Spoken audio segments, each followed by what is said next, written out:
स्वागत है आप सभी का हमारे चैनल दिव्य दृष्टि में। जीवन के उतार चढ़ाव, सुख दुख के चक्र में अक्सर हम अपने दुखों को ही सबसे बड़ा मान लेते हैं। हम यह सोचने लगते हैं कि हमारे दुखों से बड़ा कोई और दुख नहीं हो सकता है, और यही सोच हमारे जीवन में निराशा का कारण बनती है। लेकिन क्या वास्तव में हम लोग जिसे अपना दुख समझते हैं वह असली दुख है, कि हमारे दुखों के पीछे कोई गहरा अर्थ छिपा है जिसे हम समझ नहीं पाते? आज हम भगवान शिव की एक ऐसी अद्भुत कथा को सुनकर उसके माध्यम से इस सवाल का उत्तर जानने की कोशिश करेंगे। यह कथा हमें सिखाएगी कि असली दुख क्या होता है और उसे समझने का सही तरीका क्या है। इस कथा में भगवान शिव एक ऋषि मुनि के रूप में प्रकट होकर एक युवक को असली दुख का ज्ञान देते हैं और उसे समझाते हैं कि जीवन में दुखों का सही अर्थ और महत्व क्या है। कहानी की शुरुआत होती है एक युवक से जिसका नाम केशव था। केशव साधारण गांव में रहता था, लेकिन वह अपने जीवन से बहुत निराश और दुखी था। उसने कभी अपने जीवन में कुछ भी हासिल नहीं किया था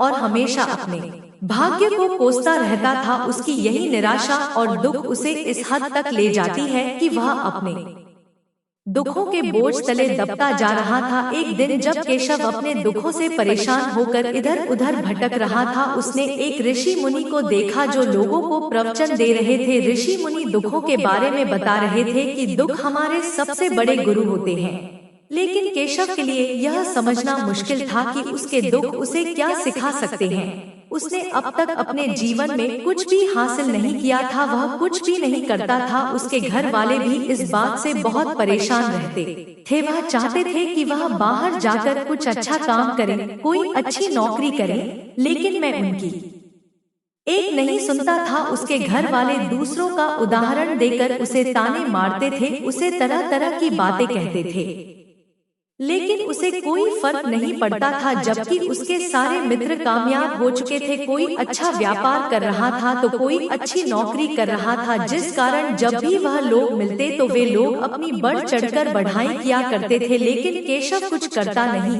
था, जिस कारण जब भी कोई उससे पूछता कि तुम क्या कर रहे हैं तो वह कुछ करता तो था नहीं। इसलिए हमेशा सबसे केवल एक ही बात कहता था कि मैं कोशिश कर रहा हूँ, लेकिन उसकी कोशिशों का कोई भी फल किसी को नजर नहीं आ रहा था। देखते ही देखते अब ऐसा समय आ चुका था, केशव सभी से मुंह छिपाता रहता था ताकि उसे कोई या ना पूछ ले कि तुम क्या करते हो। इसलिए वह कभी किसी के सामने भी नहीं आता था। धीरे धीरे उसका मन दुखी होने लगा था। केशव अब बहुत निराश रहने लगा था, मानो वह इस धरती पर बोझ है। इसीलिए वह अपने आप को बहुत अकेला महसूस करता था।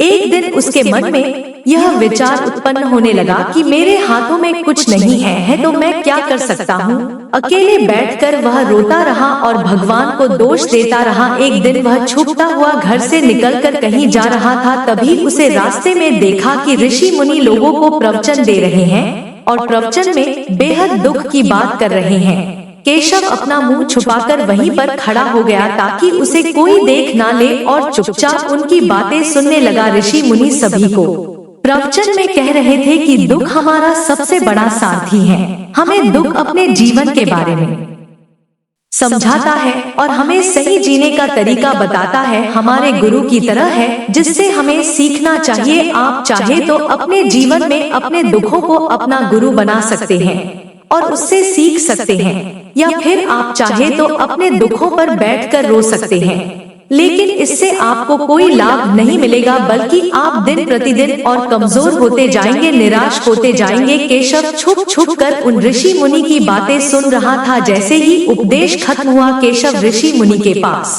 पहुंचा और कहने लगा, हे रिसीवर, अभी आप कुछ देर पहले दुख को गुरु बता रहे थे। आप कह रहे थे कि दुखों से हमें सीखना चाहिए, हमें उन्हें अपना गुरु बनाना चाहिए, लेकिन मैं भी तो अपने दुखों से परेशान हूँ, अपने जीवन से परेशान हूँ। मैंने अब तक जो दुख झेले हैं, मुझे तो कभी ऐसा प्रतीत नहीं हुआ कि मेरे दुख मुझे कुछ सिखा रहे हैं, बल्कि मुझे तो हमेशा यही लगता है कि वे मुझे पीड़ा दे रहे हैं, तकलीफ दे रहे हैं। और दुख की पीड़ा बहुत भयंकर होती है। ऐसा लगता है जैसे अब इसके बाद हमारा जीवन समाप्त हो जाएगा, इसके बाद हमें कुछ नहीं मिलने वाला, और यहाँ तक कि हमें मृत्यु भी उसके सामने कम लगने लगती है। जब लोग ताने मारते हैं, जब लोग यह कहते हैं कि तुम क्या कर रहे हो, तो मन को बहुत ठेस पहुँचती है और मैं उनसे कुछ नहीं कह पाता हूँ। केशव की बातों को सुनकर ऋषि मुनि कहते हैं, बेटा तुम्हें क्या दुख है और तुम दुख के बारे में ऐसी बातें क्यों कर रहे हो। केशव ने अपने ऊपर बीती हुई सारी बातें उन ऋषि मुनि को बता दी और कहने लगा, ऋषि मुनि क्या आपके पास मेरी बातों का कोई समाधान है। राजू की बातें सुनकर महात्मा जी मुस्कुराए और कहने लगे, बेटा जब तुम्हारे जीवन में असली दुख आए तो तुम मेरे पास आना, मैं तुम्हारे दुख का समाधान अवश्य बताऊंगा। उनकी बातें सुनकर केशव अचरज में पड़ गया। उसे यह समझ नहीं आ रहा था कि क्या उसने अब तक जो दुख झेले हैं वह असली दुख नहीं है। उसने जो अब तक पीड़ा झेली, लोगों के ताने सहे हैं और जो तकलीफें उठाई है, क्या वह असली दुख नहीं है।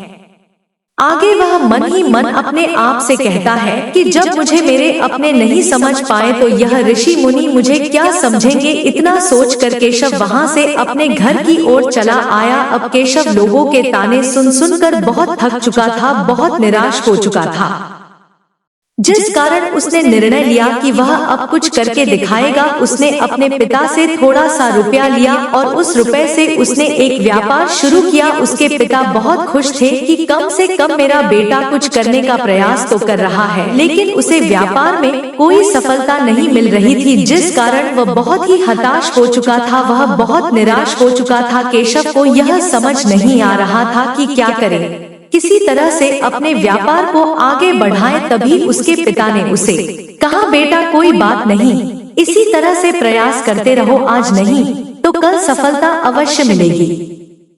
केशव ने अपने पिता की बात मानी। अब वह अपने व्यापार में और कड़ी मेहनत करने लगा। धीरे धीरे उसे सफलता मिलने लगी और फिर उसने रफ्तार पकड़ने देखते ही देखते केवल 2 साल के अंदर वह एक बहुत बड़ा व्यापारी बन गया। अब उसके पास धन दौलत की कोई कमी नहीं थी। जो लोग केशव को पहले नापसंद किया करते थे, अब वही लोग अब उसे पसंद करने लगे थे, उसकी चिंता करते थे, उसके कार्यों की सराहना करते थे। उसके माता पिता भी अब अपने बेटे से बहुत खुश थे और उसकी सफलता से अत्यंत प्रसन्न भी थे।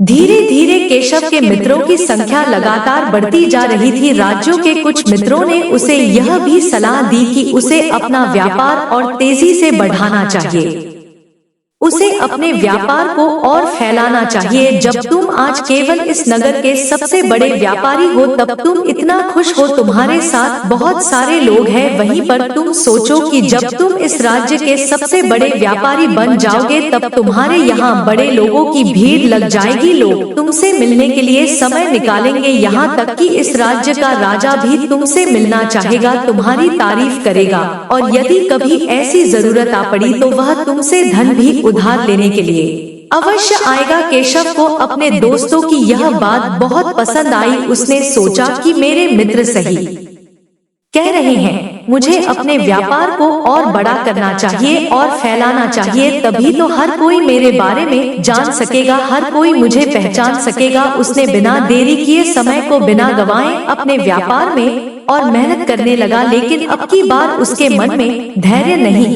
था, जिस कारण उसने कुछ अनुचित कदम उठाए ताकि उसका व्यापार जल्दी से जल्दी और बड़ा हो जाए। उसने कई लोगों से अधिक मात्रा में धन उधार ले लिया, जिससे उसके ऊपर काफी कर्ज बढ़ चुका था। और इतना ही नहीं, वह यहाँ पर नहीं रुका, उसने अधिक से अधिक मुनाफा कमाने के चक्कर में अपने माल की गुणवत्ता को भी खराब कर दिया, जिससे अब उसके माल में वह बात नहीं रह गई थी जो पहले हुआ करती थी। लेकिन वह अपने मित्रों की बात सुनता रहा, जैसा उसके मित्र कहते थे वैसा ही करता चला जा रहा था, यहाँ तक कि उसने अपने व्यापार को और भी तीव्रता से बढ़ाने के लिए अपने दूसरे छोटे व्यापारियों के खिलाफ षड्यंत्र भी रचना शुरू कर दिया, जिस कारण उसके मन में अब पहले जैसा सुकून नहीं था। से अब रातों को नींद नहीं आती थी। अब उसके मन में केवल एक ही विचार रहता कि किस तरह से उसका व्यापार पूरे राज्य में फैल जाए और वह राज्य सबसे बड़ा व्यापारी बन जाए। इसलिए वह दिन रात केवल इसी मेहनत में लगा रहता कि उसका व्यापार जल्दी से जल्दी और बड़ा हो जाए। केशव के पास नौकर चाकर सभी सुख सुविधाएं थी, लेकिन उसके बावजूद भी उन चीजों का लाभ नहीं उठा पा रहा था, क्योंकि उसका पूरा ध्यान केवल अपने व्यापार को और उन्नति पर ले जाना था। एक दिन केशव एक मार्ग से होकर गुजर रहा था, तभी रास्ते में उसे ऋषि मुनि का आश्रम दिखाई पड़ा। यह देखकर वह उनके पास गया और उनसे कहने लगा, हे ऋषि मुनि, आपने कहा था कि जब मेरे जीवन में कोई असली दुख आए तब मैं आपके पास आऊं। मैं आज इसलिए यहाँ पर आया हूँ। आज मैं बहुत दुखी हूँ। मैं रातों को सो नहीं पाता। मेरे पास सब कुछ होते हुए भी मैं उनका लुत्फ नहीं उठा पाता। उसने अपनी सारी बातें और दुश्मनी को बताया। ऋषि मुनि केशव से कहते हैं, बेटा, जब तुम पहली बार आए थे तब भी तुम बहुत दुखी थे, लेकिन तब तुमने अपने दुख से क्या सीखा? ऋषि मुनि की बातें सुनकर केशव बोला, जब मैं अपने जीवन में कुछ नहीं कर पा रहा था तब मैंने अपने दुखों से यही सीखा था कि केवल सोचने मात्र से कुछ नहीं होगा, उसके लिए हमें कुछ करना भी पड़ेगा और केवल कोई काम करना ही सफलता नहीं है उस कर्म को उसके अंजाम तक पहुंचाना हमें सफल बनाता है। फिर चाहे रास्ता कैसा भी हो, फिर चाहे परिस्थितियां कैसी भी क्यों ना हम, फिर चाहे कितनी ही बाधाएं आपके रास्ते में क्यों ना आ जाए, चाहे ऐसा क्यों ना लगने लगे कि अब हमारे जीवन में कुछ नहीं बचा है, हम कुछ नहीं कर सकते, तब भी हौसला बनाए रखो, उम्मीद नहीं छोड़नी चाहिए और अपने कार्य पर डटे रहना चाहिए, यह सोचकर कि जब तक मैं अपने कार्य को सफल नहीं कर लेता है, जब तक मैं अपने लक्ष्य तक नहीं पहुंच जाता, तब तक मैं इस कार्य को करता रहूंगा। मैं इस कार्य में अवश्य यही सफल होकर रहूंगा, क्योंकि लोग केवल सफल लोगों को महत्व देते हैं, उनके कामों को नहीं। केशव की यह सारी बातें सुनकर वह महात्मा जी कहने लगे, बेटा, जब तुम्हारे जीवन में असली दुख आए तब तुम मेरे पास आना, मैं तुम्हारी समस्या का समाधान अवश्य करूंगा। इतना कहकर महात्मा जी वहां से चले गए। केशव फिर से उनकी बातें सुनकर आश्चर्यचकित रह गया। उसे अभी यह समझ नहीं आ रहा था कि उसने जो तकलीफें अभी तक झेली हैं, क्या यह असली दुख नहीं है? केशव के मन में अनेक सवाल उत्पन्न होने लगे कि असली दुख क्या है और इसकी पहचान क्या है और मुझे कैसे पता चलेगा कि इस समय में असली दुख में हूँ। लेकिन उसने कुछ नहीं कहा। तभी वह ऋषि मुनि केशव के पास एक बड़ा सा घड़ा लेकर पहुँचते हैं। उस घड़े के अंदर सोने के सिक्के थे। घड़े को देते हुए वह वे केशव से कहते हैं, बेटा, तुमसे उस घड़े को मिट्टी के नीचे दबा दो, क्योंकि यह मेरे किसी काम का नहीं है। जब मुझे इसकी जरूरत होगी तब मैं वहां से खोदकर इसे निकाल लूंगा, लेकिन अभी के लिए इसे वहां पर मिट्टी के नीचे दबा दे। केशव ने ऋषि मुनि की बात मान ली और वह घड़ा मिट्टी में दबा दिया। इतना सब करके केशव ऋषि मुनि जी को प्रणाम करता है और वहां से वापस अपने घर की ओर लौट जाता है। धीरे धीरे समय बीतता गया। समय के साथ साथ केशव व्यापार में और भी ज्यादा उन्नति कर चुका था, लेकिन माल की गुणवत्ता अच्छी न होने के कारण अब उसके व्यापार में घाटा होने लगा और धीरे धीरे ऐसा समय आया कि उसका व्यापार पूरी तरह से चौपट हो गया। अब उसके पास कुछ नहीं बचा था। केशव ने अपने दोस्तों से जो कर्ज लिए थे, कर्ज भी उसे चुकाने थे, लेकिन यह सोचकर निश्चित था कि उसने वह अपने मित्रों से लिए हैं, जिस कारण वह उन्हें लौट आने में थोड़ी देर अवश्य कर सकता है। वह तो यह सोच रहा था कि उसके मित्र उसका बुरे समय पर साथ देंगे, लेकिन सबसे पहले उसके मित्र ही उसे अपना कर्ज वापस लौटाने की मांग करने लगे। तब राजू को एहसास हुआ कि कोई भी अपना नहीं है। उसने अपने मित्रों से कर्ज को लौटाने के लिए थोड़ी सी मोहलत मांगी, लेकिन केशव के किसी भी मित्र ने उसे कर्ज को लौटाने के लिए मोहलत नहीं दी, बल्कि वे लोग उसे जान से मारने की धमकी देने लगे अपने मित्रों के मुंह से। यह सब सुनकर केशव बहुत ही आश्चर्यचकित रह गया। जो कुछ सोच रहा था उसके साथ सब कुछ उल्टा हो रहा था। व्यापार के चलते उसके बहुत मित्र बहुत शुभचिंतक बने थे, पर वह सब मुझसे दूर जाने लगे। थे। हर कोई उसे पीछा छुड़ाना चाहता था, कोई भी उसका साथ नहीं देना चाहता था। धीरे धीरे उसकी सारी संपत्ति नीलाम हो गई। अब उसके पास कुछ नहीं बचा था, वह सड़क पर आ चुका था। एक दिन केशव ने अपने पिताजी से कहा, पिताजी मेरी मदद कीजिए, मेरे ऊपर बहुत कर्ज है, मुझे उसे लौटाना है, कृपा करके मुझे थोड़ा सा धन दे दीजिए। इस पर उसके पिता ने कहा, बेटा मेरे पास यही एक छोटा सा घर है, अगर यह भी मैं तुम्हें दे दूं तो मैं और तुम्हारी माँ कहाँ रहेंगे? हमें भी दर दर की ठोकरें खानी पड़ेगी ले देकर। अब हमारे पास केवल यही संपत्ति बची है, इसलिए मैं तुमसे क्षमा मांगता हूँ। अपने माता पिता के मुख से यह सुनकर केशव चुपचाप वहाँ से चला आया और मन ही मन सोच रहा था कि मेरे पास कुछ नहीं बचा है, मेरे पास जो कुछ था वह सब कुछ लुट चुका, मेरा सब कुछ बर्बाद हो चुका है।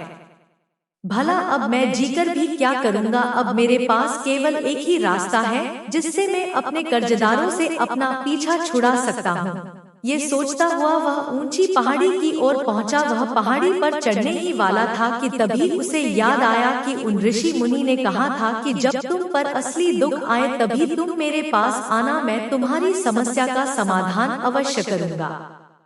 यह सोचकर केशव के मन में एक बार फिर उम्मीद की लहर दौड़ पड़ी। वह दौड़ता हुआ ऋषि मुनि के पास पहुंचा और उन्हें प्रणाम करके अपने ऊपर बीती हुई हर एक बात उन्हें बता दी और कहने लगा, है मुनिवर, आपने कहा था कि जब मेरे ऊपर असली दुख आए तब आप उसका समाधान अवश्य करेंगे। तभी वह ऋषि मुनि केशव की इस बात को सुनकर मुस्कुराने लगे और कहते हैं, बेटा कहाँ है असली दुख? जब तुम्हारे जीवन में असली दुख आएगा तो मैं उसका समाधान अवश्य करूँगा। ऋषि मुनि के मुख से यह सुनकर केशव के सब्र का बांध टूट गया और तब उसने ऋषि मुनि से कहा कि या मैंने आज तक जो भी दुख झेला है, जो भी तकलीफ झेली है, क्या यह दुख नहीं है? क्या इसे दुख नहीं कहते हैं? तभी वह ऋषि मुनि केशव से कहते हैं, बेटा पहले तुम मुझे यह बताओ कि तुमने अपने दुख से क्या सीखा है। इसका जवाब देते हुए केशव ऋषि मुनि से कहता है कि मैंने तो यही सीखा है कि जो लोग तुम्हारी तरक्की में तुम्हारा पीछा करते हैं वो लोग अवश्य ही तुम्हें धोखा देंगे, क्योंकि ऐसे लोग बुरे समय पर तुम्हारा साथ नहीं देने वाले बल्कि तुम्हारा फायदा उठाने का ही प्रयास करेंगे। इसलिए ऐसे लोगों पर भरोसा न करें, बल्कि जो लोग तुम्हारी असफलता के समय पर, तुम्हारे बुरे समय पर तुम्हारे साथ खड़े हैं, वही तुम्हारे असली मित्र हैं और वही तुम्हारे साथ रहते हैं। और ऐसे लोग तुम्हें बहुत कम मिलते हैं।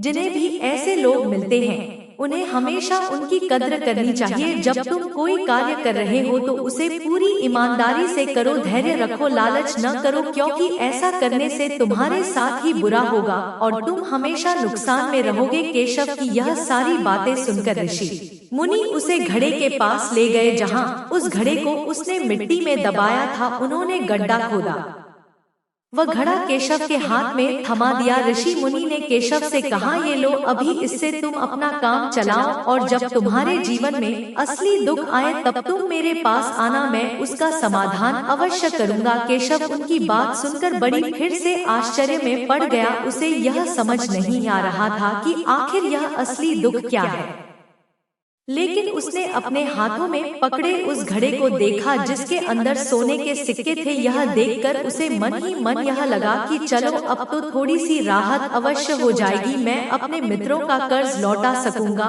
और एक नया व्यापार भी फिर से आरंभ कर सकूंगा। यही सोचते हुए केशव ने उन ऋषि को प्रणाम किया, उनका धन्यवाद किया और वहां से चल पड़ा। केशव ने उन सोने के सिक्कों से सभी का कर्ज लौटा दिया और उसने एक बार फिर से नया व्यापार शुरू किया। व्यापार छोटा था लेकिन अब की बार वह बहुत खुश था। उसने अपने व्यापार पर काम किया और देखते ही देखते एक बार फिर से वह बड़ा व्यापारी बन गया। लेकिन अब की बार वह बहुत खुश था, क्योंकि इस बार उसने कोई लाभ नहीं किया, नहीं किसी के लिए षड्यंत्र रचा, बल्कि उसने पूरी ईमानदारी और मेहनत के साथ अपने व्यापार पर काम किया। लेकिन जैसे जैसे आप धनी होते जाते हैं, जैसे जैसे आप अमीर बनते जाते हैं, आपके मन में लालच और उत्पन्न होने लगता है और वह अपनी दौलत को न खो देने का, जिस कारण आप लोग दान पुण्य करना शुरू कर देते हैं, लोगों की मदद करते हैं ताकि आपके जीवन में कभी कोई दुख ना आ, लेकिन यह जीवन सुख और दुख का संगम है, जिस कारण हर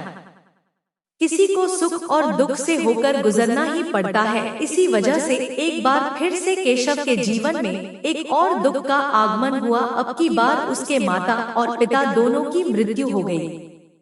केशव अपने माता पिता से बहुत प्रेम करता था, इसलिए उसके मन को बहुत गहरा आघात पहुंचा। जब आखिरी बार वहां उन्हें देख रहा था तो उसके मन में हजारों सवाल उत्पन्न होने लगे। उसने सोचा कि जिस संपत्ति के लिए मैं हमेशा लड़ते झगड़ते रहते थे, आज उसकी देखभाल के लिए कोई नहीं था। उसके माता पिता ने जो भी मेहनत की, जो भी अपने जीवन में इकट्ठा किया, सब यही रह गया है। लेकिन अब सब कुछ खत्म हो चुका था। केशव का माना बहुत बेचैन हो रहा था।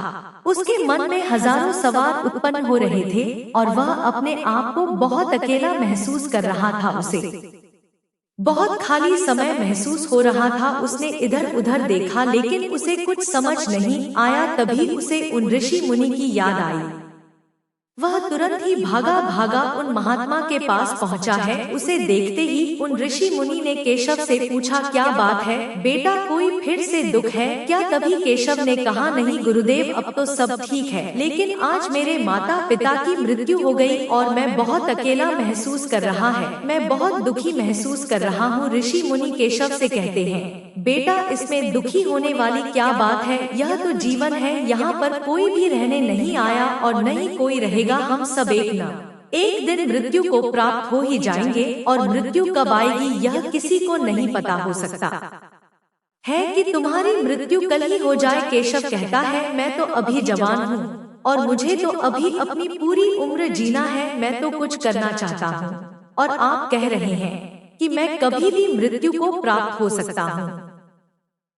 तब ऋषि मुनि कहते हैं, मृत्यु कभी किसी की उम्र देखकर नहीं आती और ना ही किसी को बताकर आती है। सारी बातें सुनकर केशव और भी ज्यादा बेचैन हो गया और वह चुपचाप वहां से चला आया। उसके मन का खालीपन अभी वैसे ही था। केशव अपने आप को बहुत अकेला महसूस कर रहा था। उसके बाद से उसका मन अपने व्यापार में भी नहीं लग रहा था। जब भी कोई कार्य करने लगता तो उसके मन में बहुत सारे प्रश्न उठने लगते कि वह क्या कर रहा है, क्यों कर रहा है और उसने इस कार्य को क्यों किया। उसके मन में अब एक और प्रश्न उत्पन्न होने लगा था कि क्या हम यहाँ पर केवल इसीलिए आते हैं कि इस जीवन को भोगे और एक दिन मृत्यु को प्राप्त हो जाए? जीवन का असली मतलब क्या है? उसने कई विद्वानों से पूछा, अपनी तरफ से जो मुमकिन हो सकता था खोजबीन की, लेकिन उसे कोई संतोषपूर्ण जवाब नहीं मिल पा रहा था। और जब उसे कोई जवाब नहीं मिला तो उसका दुख और भी बढ़ गया, जिस कारण उसके मन की बेचैनी और भी बढ़ चुकी थी और उसे समझ नहीं आ रहा था कि वह क्या करे, कहाँ जाए,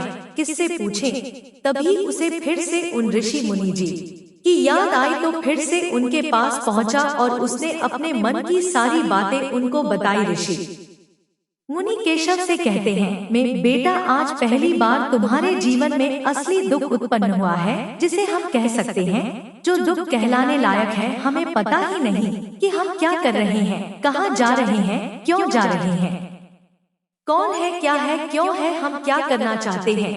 तभी केशव ऋषि मुनि से कहता है, हे ऋषि मुनि, आप मेरे दुखों का निवारण कीजिए। ऋषि मुनि केशव से कहते हैं, हम सबके अंदर क्रोध, लालच, लोभ जैसी कई वासनाएं हमारे अंदर घर करके बैठ जाती है, जिस कारण हम अपने जीवन को टुकड़ों में जीते हैं और हमारी चेतना कभी नहीं हो पाती। हम कभी इन जगह सोच नहीं पाते, समझ नहीं पाते और हमारी ऊर्जा शक्ति भी पूरी तरह छिन्न भिन्न हो जाती है। और आजकल के दौर में हमारे पास तो इतना भी समय नहीं है कि हम एक पल निकाल करके एक पल के लिए मुड़कर अपने आप को देख सके, अपने आप को समझ सके कि वास्तविकता में हर कोई यहाँ पर अपने जीवन भर केवल दुख दुख कहकर चिल्लाता रहता है। उसका समाधान निकालने का हर मुमकिन प्रयास करता है, लेकिन जिसे हम लोग दुख समझते हैं वह तो दुख ही नहीं।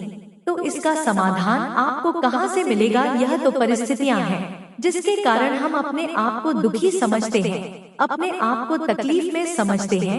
जैसे ही हम एक परिस्थिति से निकलते हैं, हम किसी दूसरी परिस्थिति में फंस कर रह जाते हैं। जिस प्रकार हम पहली समस्या का सामना करते हैं, उसी प्रकार हम दूसरी समस्या का भी सामना करते रह जाते हैं और जब हम इन परिस्थितियों से हार मान लेते हैं, जब हमें लगता है कि अब हम सामने कोई रास्ता नहीं बचा, तब हमारे सामने हमें केवल एक ही रास्ता नजर आता है और वह है मृत्यु। लेकिन यह कोई समाधान नहीं है, यह कोई रास्ता नहीं है। इसलिए यदि आप सचमुच अपनी समस्याओं का समाधान चाहते हैं तो अपने आप को इकट्ठा करना सीखें, अपनी ऊर्जा इकट्ठा कीजिए और अपने ऊपर ध्यान लगाकर मृत्यु से पहले अपने आप को पहचानो, अपने आप को जाने, अपने आप को बिखरने मत दो। तभी केशव ऋषि मुनि से कहता है, हे गुरुदेव, क्या फिर हमें इस जीवन को नहीं जीना चाहिए? क्या हमें इच्छाओं को पूरा नहीं करना चाहिए? ऋषि मुनि केशव से कहते हैं, बेटा, हमें किसी से भी लगाव नहीं रखना चाहिए, हमें अपनी इच्छाओं को मार देना चाहिए, हमें ज्यादा संपत्ति इकट्ठा नहीं करनी चाहिए, क्योंकि हम मनुष्य की इच्छाएं, कामनाएं ऐसी होती हैं जैसे मानो के पर्वत से गिरता हुआ झरना, जिस पर किसी का नियंत्रण नहीं है सिवाय देखते रहने के और परेशान होने लगे। जब तुम अपने ऊपर ध्यान देने लगते हो, तब तुम अपने आप को समझ जाते हो, तब तुम इस पर नियंत्रण पा सकते हो, तब इच्छाएं भी तुम्हारे पास में होती है और यदि तुम चाहो तो उन इच्छाओं की पूर्ति अवश्य कर सकते हो। मुनि की सभी बातें सुनकर केशव ऋषि मुनि से कहा, है गुरुदेव, आपका बहुत बहुत धन्यवाद, आपने मेरी सबसे बड़ी समस्या का समाधान आज कर दिया है। मैं आज से अपने आप को एकाग्रचित करूंगा। गुरुदेव कहते हैं, मानव शरीर में बहुत ऊर्जा है, बहुत शक्ति है, पर वह बेकार के कामों में लग जाती है, जिस कारण हमारा जीवन भी बेकार की चीजों में लगा रहता है। लेकिन हम कभी भी इस पर अपना ध्यान नहीं देते, हम कभी भी अपनी ऊर्जा को केंद्रित नहीं करते। हमारा जीवन भी कुछ ऐसा ही है, हम अपने जीवन में हमेशा ऊपर वाले से सवाल करते रहते हैं कि हमारे जीवन में इतना दुख क्यों है। हम सभी के मन में यह सवाल तो अवश्य ही उठता है और इसका जवाब है कि वह ईश्वर चाहता है कि हम अपने जीवन के अंतिम दुख तक पहुंच सके, उस गहराई तक पहुंच सके जहां पर हमें यह पता चल सके कि हमने अभी तक अपने आप को नहीं जाना, अपने आप को नहीं जाना है। यदि आप अपने आप को जानना चाहते हैं, अपने आप को पहचानना चाहते हैं, तो पहले आपको खुद को एकाग्रचित करना होगा, अर्थात ध्यान लगाना होगा। ध्यान से ही आप अपने उन समस्याओं का समाधान निकाल सकते हैं, तभी आप अपने आप को पहचान सकते हैं, जान सकते हैं और अपने जीवन के हर दुखों का समाधान भी कर सकते हैं। इस कथा से हमें यह सीखने को मिलता है कि जीवन में दुख केवल एक परीक्षा है जो हमें सच्चाई और हकीकत से अवगत कराता है। दुख हमारी सबसे बड़ी शिक्षा है जो हमें खुद को समझने और सही दिशा में चलने के लिए प्रेरित करता है। असली दुख वही है जो हमें हमारे आत्मविश्वास को चुनौती देता है और हमें मजबूत बनने के लिए प्रेरित करता है। भगवान शंकर की इस कथा के माध्यम से हमें यही संदेश मिलता है कि हमें अपने दुखों को गुरु मानकर उनसे सीखने की कोशिश करनी चाहिए, क्योंकि वही हमें जीवन की सच्चाई और खुशी का अनुभव कराती है। असली दुख वो नहीं जो जीवन में आते हैं, असली दुख वो है जो हमें जीवन में कुछ सीखने नहीं देते। सफलता का रास्ता कठिनाइयों से होकर गुजरता है, लेकिन यही कठिनाइयाँ आपको अपनी मंजिल तक पहुँचा दिया। अपने दुखों से भागे नहीं, उनसे सीखें, क्योंकि दुख ही आपको जीवन के असली अर्थ सिखाते हैं। वही है जो आपको आपकी मेहनत और संघर्ष के बाद मिलता है। कर्म करना हमारा धर्म है और उसे पूरी निष्ठा से करना हमारी जिम्मेदारी। अगर आपके पास सब कुछ होते हुए भी सुकून नहीं है तो कुछ तो जरूर गलत हो रहा है। दुख को अपना गुरु बनाकर आपको आपकी कमजोरियों से अवगत कराता है और उन्हें दूर करने की प्रेरणा देता है। जो आज निराश है वही कल की सफलता की नींव रखता है। धैर्य रखिए, जीवन की हर कठिनाई के बाद एक सुनहरा अवसर आता। जीवन में कठिनाइयाँ इसलिए आती हैं ताकि आप अपने अंदर की ताकत को पहचान सके। विपरीत परिस्थितियों में ही इंसान की असली पहचान होती है। हर सुबह एक नया मौका लेकर आती है, उसे पूरी लगन से अपनाएं। जो लोग सिर्फ मंजिल का सपना देखते हैं वे उतना आगे नहीं बढ़ते जितना वे जो इस सफर का आनंद लेते हैं। असफलता से डरे नहीं है, क्योंकि असफलता ही सफलता का पहला कदम है। दूसरों की आलोचना से घबराने की बजाय उसे अपनी प्रेरणा बनाएं। आपका आज का परिश्रम कल की सफलता का बीज है। मन की शांति ही सबसे बड़ी संपत्ति है। इसे पाने के लिए किसी भी कठिनाई से लड़ने को तैयार रहे, सपनों को हकीकत में बदलने के लिए केवल सोचने से नहीं, मेहनत करने से ही कुछ बदलता है। सच्ची सफलता वही है जो आपको और दूसरों को प्रेरित करे। हर परिस्थिति में स्थिर रहो, क्योंकि यह भी समय का खेल है। आप सभी को हमारा वीडियो पसंद आया हो तो वीडियो को लाइक जरूर करें, और जो लोग चैनल पर नए हो वो चैनल को सब्सक्राइब करें। धन्यवाद।